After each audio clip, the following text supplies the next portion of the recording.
Hey, what's up guys? Chris here filling in for Jamos, and today we will be unboxing the SenseCAP Helium M1 hotspot miner. Alrighty guys, let's go ahead and get into the unboxing. So one of the first things you'll notice upon opening the box is the quick guide for the SenseCAP M1. Now to the top right corner, you do have a QR code that provides more instructions. Go ahead and use it if you deem it necessary. And of course, another first thing you will notice is the miner itself.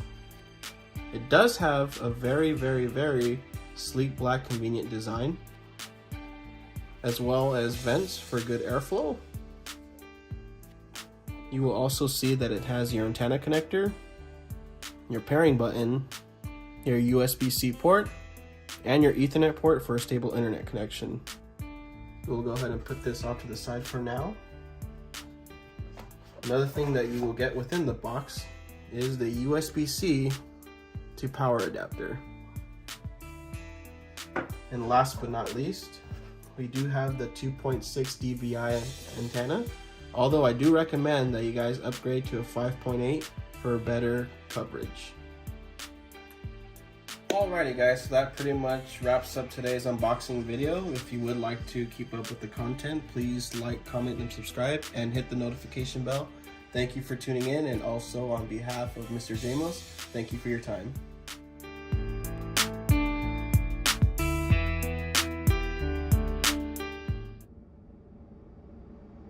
What's going on everyone, Jamos here, and today we're doing a follow-up video to the unboxing video of the SenseCAP M1 hotspot miner. If you haven't seen that video, you should check it out, because in that video it was mentioned that you need some upgrades, and today we're going to go over those upgrades. We're going to start with the antenna extension wire.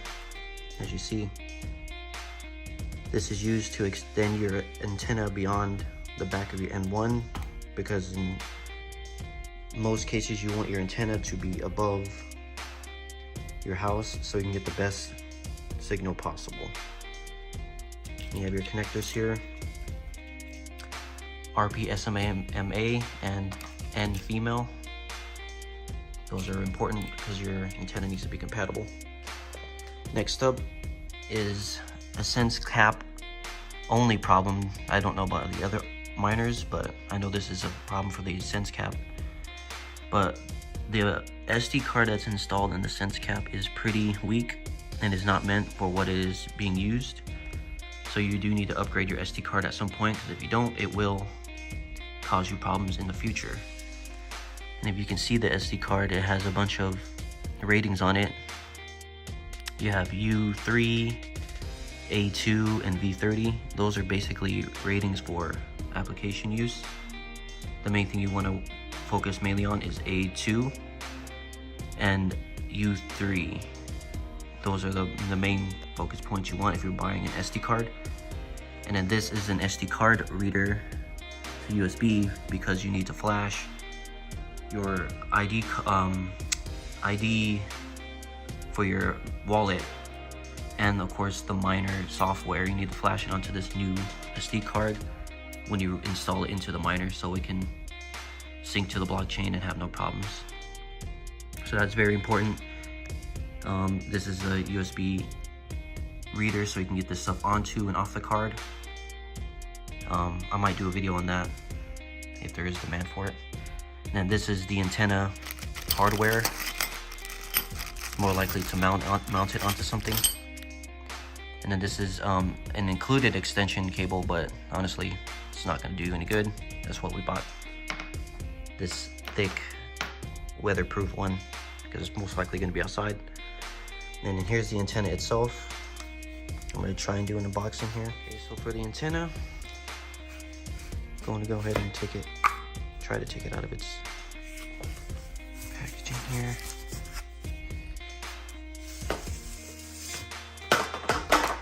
It comes in this foam protection.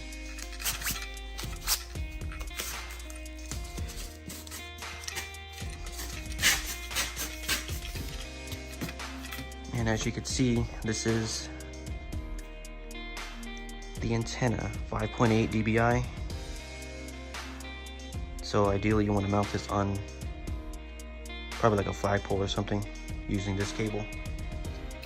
As you see, it connects to that, and then you connect the other end to your hotspot miner, and you have to input your DBIs into the app so it can properly send out the signal, and then this will greatly increase your coverage and thus increase your mining capabilities.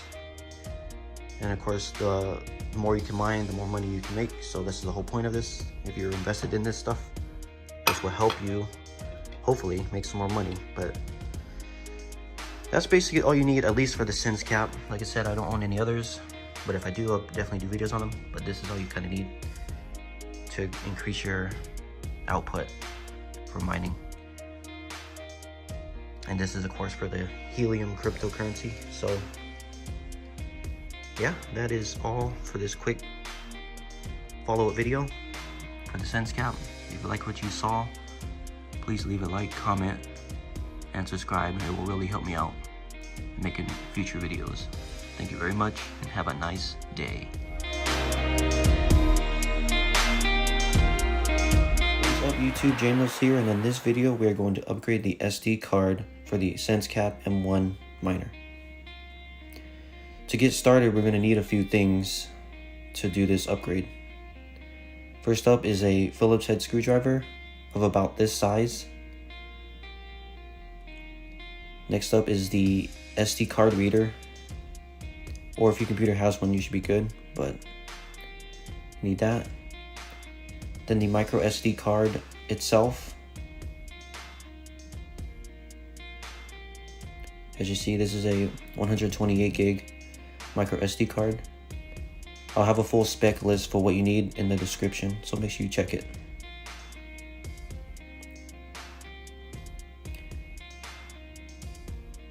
And then of course the SenseCAP itself.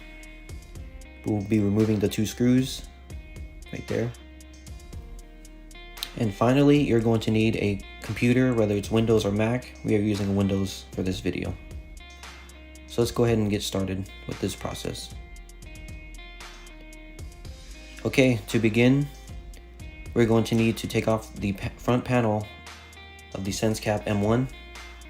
To do so, you just got to remove the two screws on the front.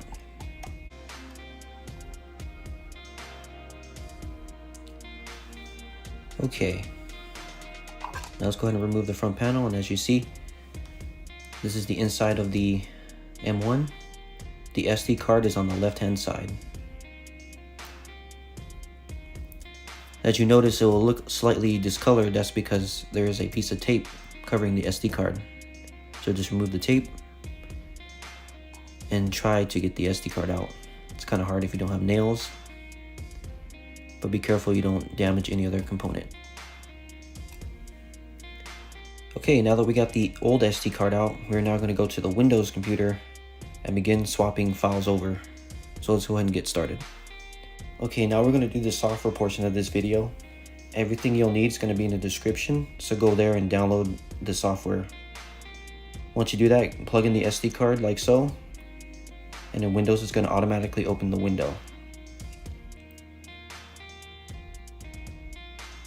Once that happens, we're going to drag this very important file, config.json, onto the desktop.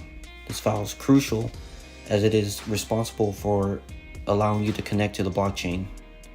Without it, you will not be able to connect back to the blockchain.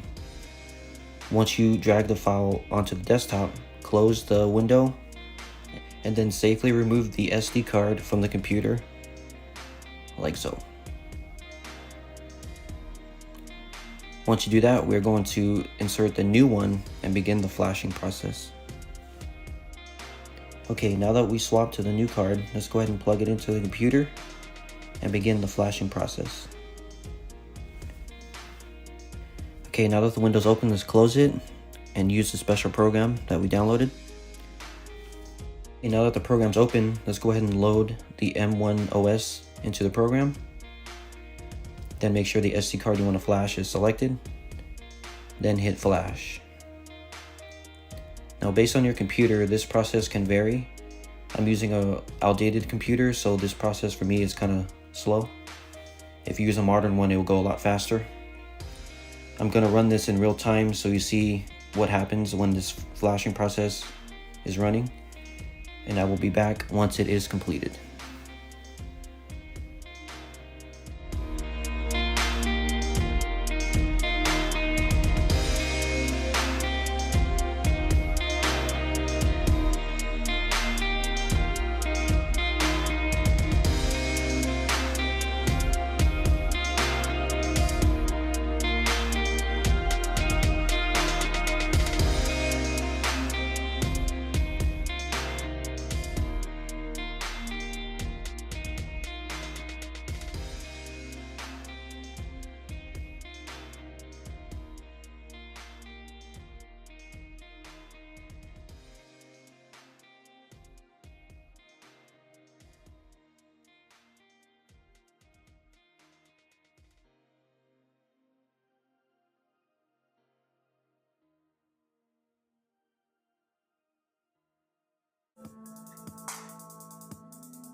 Alright, we're almost done with this process. When it does complete, the window's going to open like so and disappear. To get it to reopen, we need to unplug the SD card and plug it back in. So let's go ahead and close the program and do just that. Okay, once we re-plug in the SD card, the window is going to reappear like so. And what we're going to do is drag that JSON file into the new SD card, like so. Once that is done, we are going to close the window and safely remove the SD card from the computer to prevent any file corruption.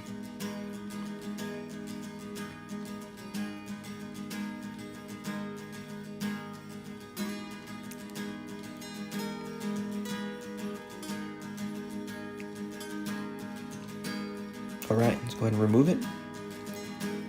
And now let's reinsert the new one into the M1 miner. Okay, now we're going to put the new SD card into our hotspot. So let's go ahead and do that now.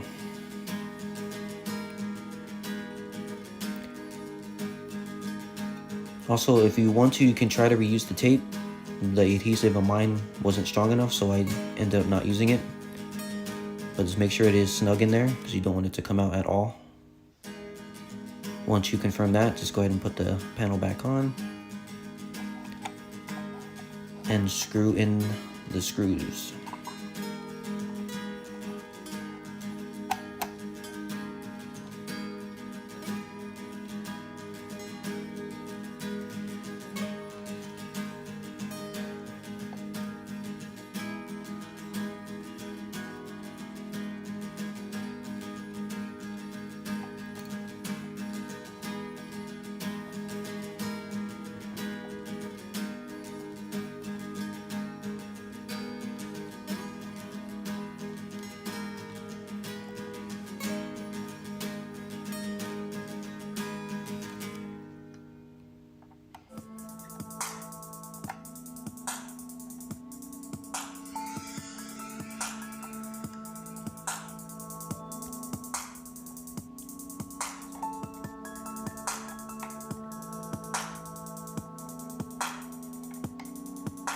Alright, and that's it. that is how you upgrade your SD card for the M1 miner.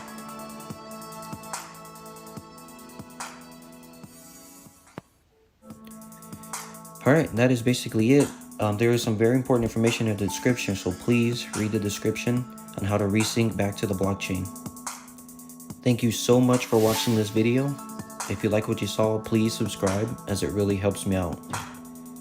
And I'll see you on the next one. Okay, so now I'm going to show you my setup I have for the miner. This is for the Helium network, so this one's going to be a little bit different from other miners, but as you see, I have a shed here that I do other things in. I have the miner on the floor right here. I usually have it on the table, but for now, because I'm doing cleaning, I will have it right here. But basically, you have your hotspot miner here. You have a power connector right there. I have it wired in via Ethernet, so this will be your best chance of getting the most stable connection and not worrying about drop-offs. When you use Wi-Fi, that's just one of the big things you have to worry about, is the connection dropping or you just not getting a good connection. And then we have here the coaxial cable. This is what you connect your antenna to for the best reach. Of course, the more beacons you reach, the more hotspots you contact, the more rewards you get. So you want a really good antenna. This connection type is, I believe, the N female connection. So it goes from RP male to N female. This is the N part for the female, so you want to make sure you get the right connection or it won't work, of course. But you have your coaxial cable running from there to a flagpole here. This is a telescoping flagpole and have the American flag on it. And basically you mount your antenna to it and then you rise as high as you can. This is a 20-foot pole. Preferably you want to try and get to that, because the higher your antenna is, right, going above all this infrastructure here, houses and stuff, that will impede on your signal. So you want it to go above everything. The higher it is, the further it can go and the more people you can reach, thus giving you more rewards. So, but basically we have the male connection here, the RP SM, I believe is what it's called, that connects to the